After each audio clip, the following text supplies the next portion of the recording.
Hi there, and welcome to Journey to KidLit. My name is Brooke Van Sickle, for those of you who don't know me, and I'm the founder around here.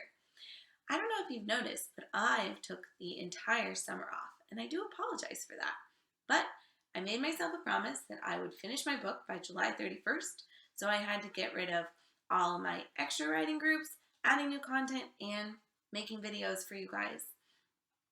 But on the good news, I finished my entire book. 60,000 words, not quite double spaced yet to save on paper, but at least it's done. This is the first time I've ever written anything over 30,000 words, and if you asked me a year ago, I would have told you that was impossible to even write that many words. But there were 3 things that I did that changed my perspective on that.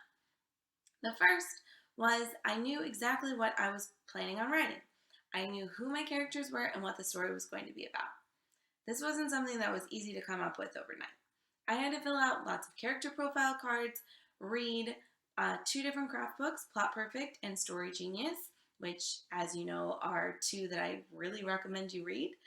And I also had to do a lot of outlines and backstory writing before I could start writing my real book. And by May, I had to rewrite the entire book because during one of my practices, I realized I needed to change the entire thing.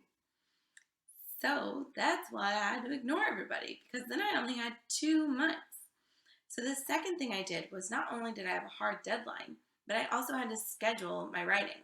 With only 60 days left to write by the time I decided to rewrite my book, that meant that I had a limited amount and I needed to know exactly how many words I should write a day. And if I didn't have enough time to write every day, which I didn't, I needed to know what to do on the days I could write. So it ended up being about 1,500 to 2,000 words a day that I was writing. And I wasn't able to write every day, and some days I just physically could not write. I would stare at the paper and be like, the creativity is not here today. But that's okay, because then I would just edit.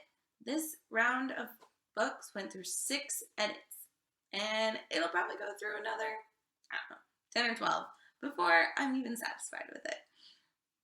But that's kind of the fun part about writing, isn't it? The third thing I had to do was hold myself accountable. Since I'm the only person who's in this writing world and I'm going to be the only person who's disappointed, it was just up to me. But that doesn't mean I didn't have help and accountability partners. My critique group and my writing group are both awesome resources, especially when you have to have something to send them every month. So if you don't have one of those, I would highly recommend. And we do have an article all about finding writing groups in case you don't know anyone in your area. But using these 3 steps, anyone can write a book. You don't have to do it in 60 days or 90 days. You can take a full year. It all just depends on how much you're willing to commit and how many words you're able to write a day. And I'm also getting ready to share my secrets in the Productive Writer course. So if you want to get some free tips on how to be a more productive writer, there's a link below to sign up for the email list to start getting some emails to help you get started writing more and being more productive during your writing time. And as always, we post new videos every week. Promise I won't take any more months off.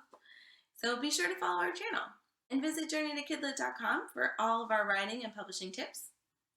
As always, happy writing!